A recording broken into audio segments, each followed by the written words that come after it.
ہر چیز کی تاثیر ہمارے ہاتھ میں ہے.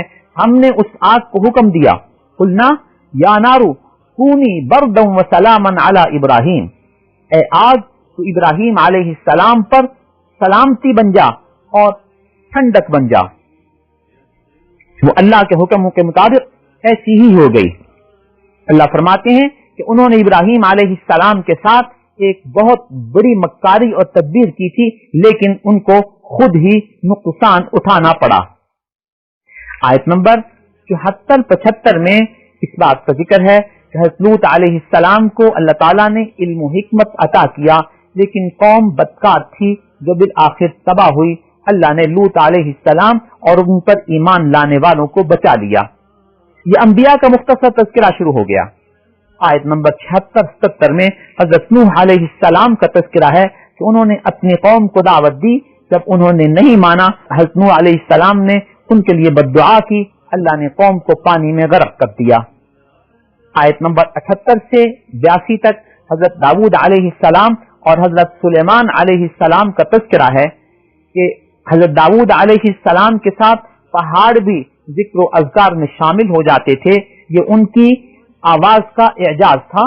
ساتھ ہی ساتھ دوسرا معجزہ ان کو یہ عطا فرمایا گیا تھا کہ لوہا ان کے لیے نرم کر دیا گیا تھا, اور یہ جسمانی حفاظت کے لیے جو زرہ پہنی جاتی ہے اس کے موجب حضرت داؤد علیہ السلام ہیں. ان کے بیٹے حضرت سلیمان علیہ السلام کے لیے اللہ نے ہوا کو اور جنات کو تابع کر دیا تھا. آیت نمبر 83-84 میں حضرت ایوب علیہ السلام اور ان کی بیماری کا تذکرہ ہے, جس کے لیے انہوں نے دعا مانگی تھی, رب انی مسنی الضر وانت ارحم الراحمین, اے اللہ مجھے تکلیف پہنچ گئی ہے اور تو سب سے بڑا رحم کرنے والا ہے. اللہ نے ان کی دعا قبول فرمائی اور انہیں اس بیماری سے شفا عطا فرمائی. آیت نمبر 85-86 میں حضرت اسماعیل علیہ السلام, حضرت ادریس علیہ السلام, حضرت ذوالکفل علیہ السلام کا تذکرہ ہے کہ یہ سب ہماری رحمت میں شامل تھے اور صالحین میں سے تھے. آیت نمبر 87-88 میں حضرت یونس علیہ السلام کا تذکرہ ہے کہ وہ اپنی قوم سے مایوس ہو کر وہاں سے چلے گئے. جب اپنے علاقے سے نکلے اور انہیں ایک پانی کے علاقے کو عبور کرنا پڑا تو وہاں ایک معاملہ ہوا جس کی وجہ سے انہیں پانی میں پھینک دیا گیا.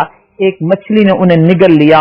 وہاں انہوں نے اللہ کے حضور دعا مانگی, لا الہ الا انت سبحانک انی کنت من الظالمین.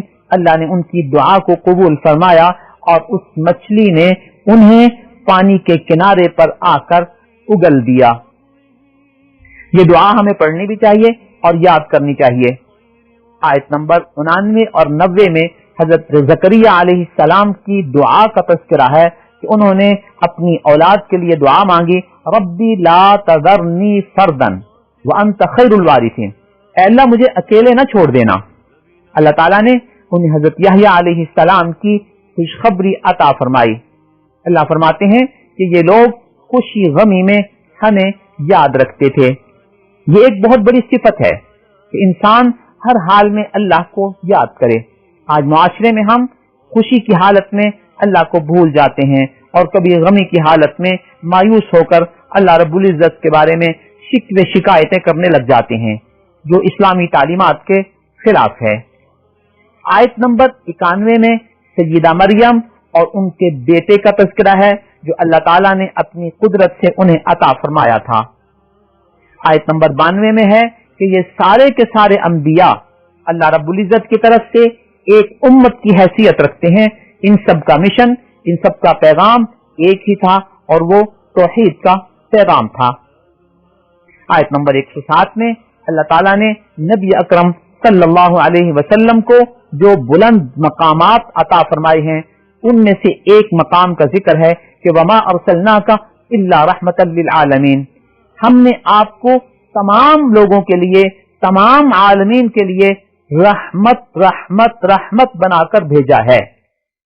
اللہ کے نبی صلی اللہ علیہ وسلم مسلمانوں کے لیے بھی رحمت ہیں, غیر مسلموں کے لیے بھی رحمت بنا کر بھیجے گئے ہیں.